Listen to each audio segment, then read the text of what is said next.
Guys मुझे एक ही topic पर एक ही टाइप का काफ़ी कमेंट देखने को मिल रहा था, जिसे जानना सभी रैबिट लवर भाई बहन के लिए बहुत ही जरूरी है। तो आइए सबसे पहले तो उस कमेंट को जानते हैं। कासिम अली, इनका कहना है कि मेरी खरगोशनी 8 महीने की है, उसने डिलीवरी के वक्त से पहले ही बच्चे दे दिए। किसी के कान नहीं है तो किसी के चेहरा नहीं है, किसी का मुंह नहीं है, जबकि वह हेल्दी थी। अब बताएं उसे क्या हुआ था। उसके बाद उसने खून वाले पेशाब भी किए थे, प्लीज मुझे बताएं।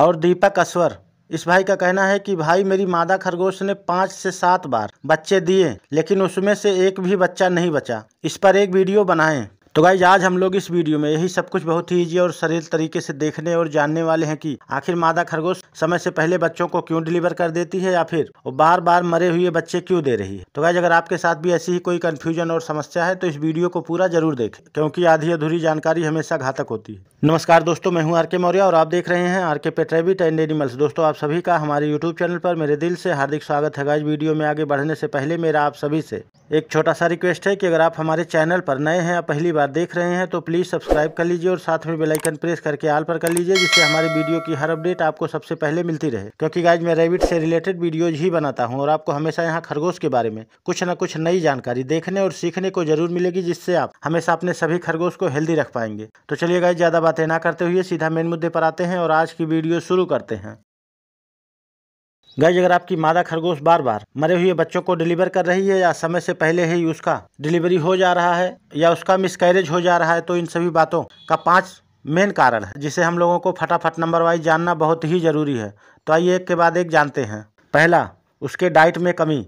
गाइस जब मादा खरगोश प्रेग्नेंट हो जाती है तब उसे खाने पीने की आवश्यकता दुगनी हो जाती है। जो पहले से खाना पीना वो कर रही होती है उससे दुगने मात्रा में वो खाना स्टार्ट कर देती है। तो अगर खाने पीने में उसके कमी रह जाती है तब ये सब समस्याएं, समय से पहले बच्चे देने वाली समस्याएं आपको फेस करनी पड़ सकती है, या फिर उसके अंदर के बच्चों की जब ग्रोथ अच्छे तरीके से नहीं हो पाती है तब वो जब बच्चों को डिलीवर करती है तो बच्चे इतने कमजोर होते हैं कि वो डेथ कर जाते हैं, या मरे हुए बच्चों को ही वो समय पर भी डिलीवर कर पाती है। नंबर 2, नर मादा खरगोश को हमेशा एक साथ रखना और मादा खरगोश को गैपिंग ना मिल पाना। गाइस मेरे कहने का मतलब है कि अगर आप हमेशा अपने नर मादा खरगोश को एक साथ रखते हैं तब दोनों एक दूसरे से बार बार आपस में मीटिंग करने की कोशिश करते हैं और मादा खरगोश हमेशा प्रेग्नेंट ही रहती है। तो जब उससे गैपिंग नहीं मिल पाता है तो इस कंडीशन में वो मरे हुए बच्चों को बार बार डिलीवर करने लगती है। तो मेरे कहने का मतलब है कि अगर आपकी मादा खरगोश प्रेग्नेंट हो जाती है तब कम से कम 1 से 1.5 महीने नर खरगोश को उससे दूर रखें। कहने का मतलब है कि इस तरीके से रखें कि दोनों साथ भी रहें और मीटिंग ना करने पाएं। और मादा खरगोश एक बार अगर मरे हुए बच्चों को डिलीवर कर देती है तब कम से कम आप उसे 2 महीने का गैप देकर उसका मीटिंग करवाएं।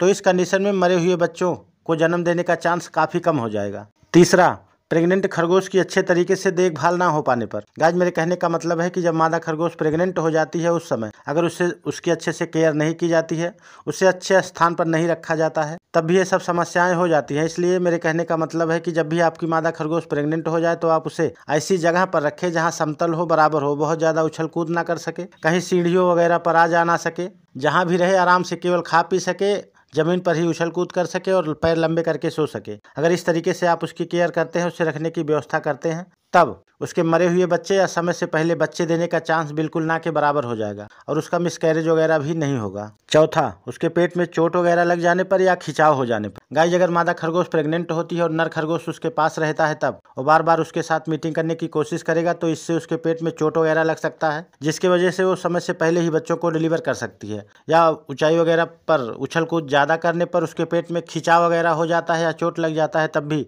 इस कंडीशन में मादा खरगोश मरे हुए बच्चों को ही डिलीवर करती है।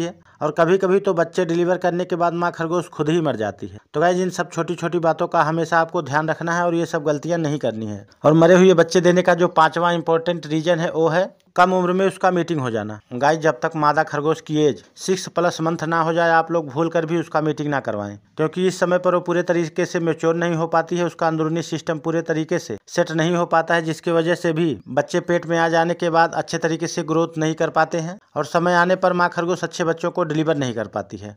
तो इसमें ज्यादा चांस समय से पहले ही बच्चे देने का होता है, या फिर वो कमजोर और मरे हुए बच्चों को डिलीवर करती है, या फिर सही बच्चों को डिलीवर भी कर देता है तो वो उतने कमजोर होते हैं कि 24 से 48 घंटे में वो खुद ही दम तोड़ देते हैं। और कम एज में मादा खरगोश का मीटिंग हो जाने पर उसे दूध जनरेट करने में भी दिक्कत होती है। तो गाइज मेरे कहने का मतलब है कि अगर आप ये सब गलतियां अभी तक कर रहे थे तो ये सब गलतियां आप छोटी छोटी बातों का ध्यान रखकर ये सब गलतियां करना बंद कर दीजिए और अपने रैबिट की अच्छी तरीके से केयर करें, देखभाल करें, तो ऐसी समस्या आपको कभी भी फेस नहीं करनी पड़ेगी और हमेशा आपकी मादा खरगोश हेल्दी बच्चों को ही डिलीवर करेगी। और गाइज वीडियो पसंद आने पर लाइक एवं चैनल को सब्सक्राइब जरूर करें। और गाइज अगर वीडियो आपको अच्छा लगे तो आप अपने सभी रैबिट लवर भाई बहन को शेयर करना बिल्कुल भी ना भूलें। तो चलिए गाइज मिलते हैं खरगोश से संबंधित किसी और नई वीडियो में खरगोश की किसी और नई समस्या पर बात करते हुए। तब तक के लिए जय हिंद।